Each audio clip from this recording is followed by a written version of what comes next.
Okay, now moving into how we measure respiration. So there's a process called spirometry that doctors use oftentimes to measure the volume of air that comes in and out of our lungs. And the reason we do this is because there's a normal amount or volume of air that can travel in and out of our lungs based on the health of our lungs. So the volumes of air exchanged during breathing can be measured in the doctor's office with a spirometer, and there are fancy ones and some not quite as fancy. But really, what they're looking at are a few different measurements.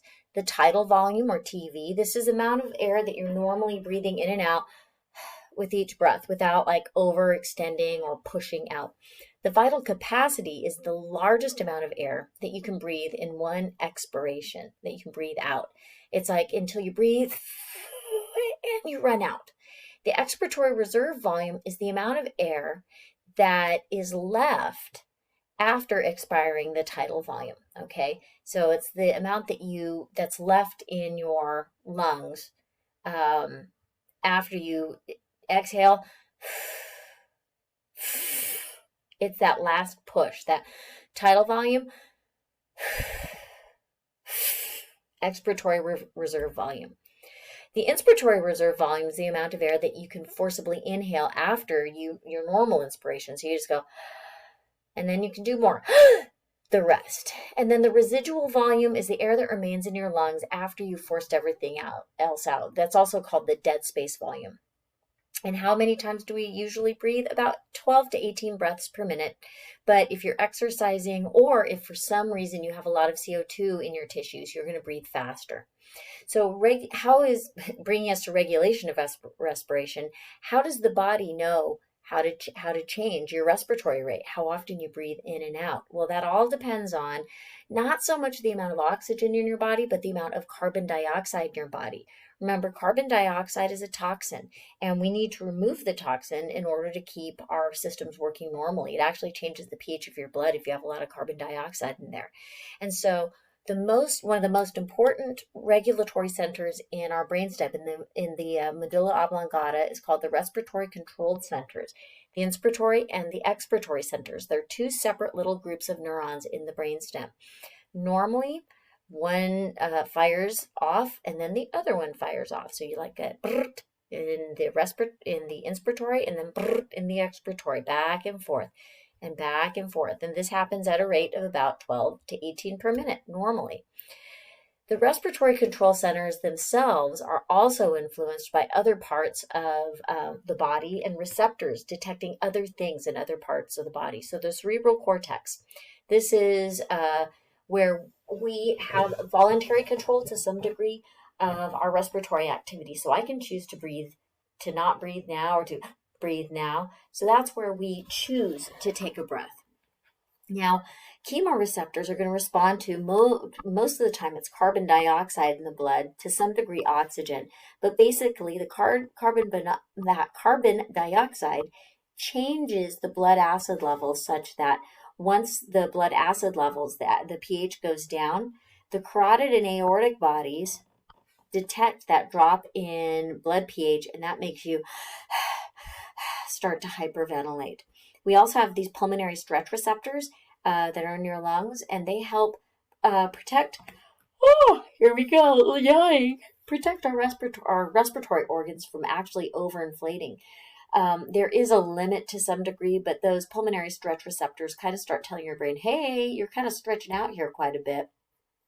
So here is a brief little explanation of the input to the medulla oblongata. So here's the medulla, the brainstem, the inspiratory and the expiratory centers over here, allowing us to send signals out to the respiratory muscles, to the intercostals and so forth, to allow us to breathe. The carotid bodies and the aortic bodies are found, yes, in the carotid, blood vessels going up, and in the aorta, and that's telling our brains about blood pH and so forth. And then we, of course, have other information coming in from respiratory regulatory centers, for example, up in the cerebral cortex, telling us, hey, time to breathe.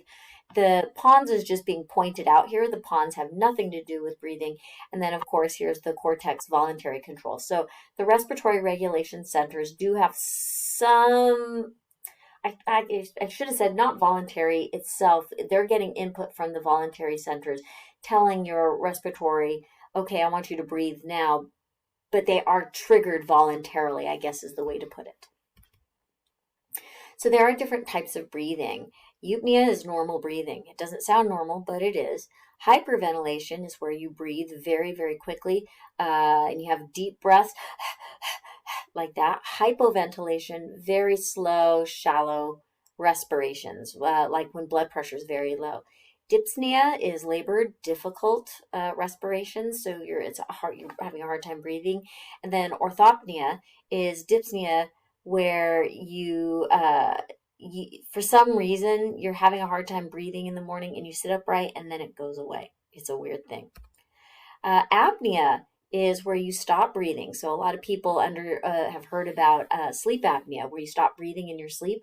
That can sometimes be caused by too much pressure on the throat. If somebody has like a big double chin, sometimes when they're sleeping, that pushes on the epiglottis. Oh no, she's yawning again. And causes the trachea to close down a bit. Kind-Stokes respiration. These are the cycles of apnea and hyperventilation that happens during what we call critical conditions, when people are undergoing not necessarily stress, but when their system is going into shock. Then Kind-Stokes respiration can happen. And then respiratory arrest is the complete failure breathing after a certain period of apnea. So basically you stop breathing. Now briefly, just disorders of the respiratory tract. The lower respiratory tract can sometimes become infected, and that can result in acute bronchitis or tracheobronchitis, where the trachea and the bronchi end up getting infected. Lots of inflammation here, and usually this is resulting from spread of a URI. It's a upper respiratory infection, is a URI.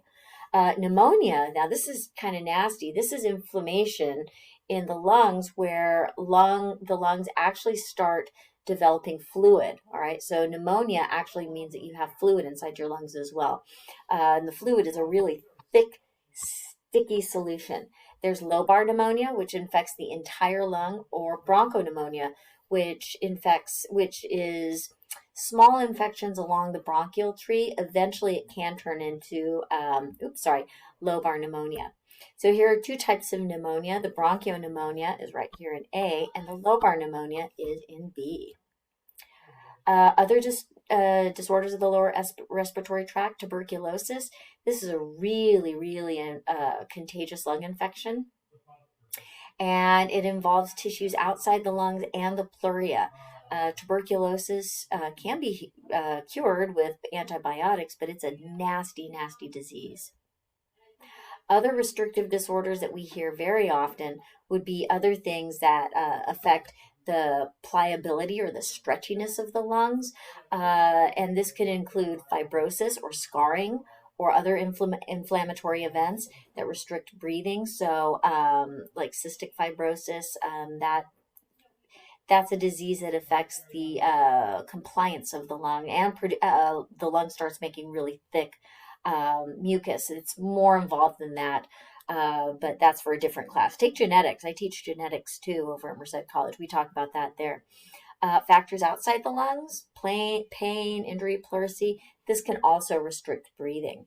Now, other things that you might have heard about are chronic obstructive pulmonary disease, COPD, and this oftentimes can come from other conditions like chronic bronchitis, when somebody has just inflammation in the bronchial tree that just doesn't go away. It's an inflammatory condition. Emphysema is the reduction in surface area of the alveoli and of the lungs in general, because the alveoli themselves have become damaged and they break down. And then, of course, asthma. So that was emphysema. Asthma, which is when there are spasms in the airways caused by spasming of the smooth muscle in the bronchi and the bronchioles, and that actually builds up a tremendous amount of mucus and fluid in the lungs. That could lead to, oh my goodness, bronchitis, and eventually, if some people get really bad asthmatic episode that stays around for a long time and it's not treated, they can also get pneumonia. So here's an example of what happens during breathing in a normal lung. The epithelium's normal, a little bit of mucus, but it's okay. In chronic bronchitis, there's tons and tons of the mucosal gland is enlarged. The mucosal gland is kind of what's helping make fluid. The mucus accumulates, and there can also be a bacterial infection in there. In asthma, you have the inappropriate contraction of the smooth muscle, pushing the mucus around. And then in emphysema, you can see in emphysema here the enlargement of the alveoli and how the little separations in the alveoli break down. It's really nasty. Lung cancer, of course, is another disorder of the lower respiratory tract, and this is where a tumor develops in the lungs. Sometimes it can be removed, or the individual can take chemotherapy, radiation, or photodynamic therapy. So, of course, lung cancer is pretty nasty because it also can break off into and spread into other tissues, but that's for another lecture.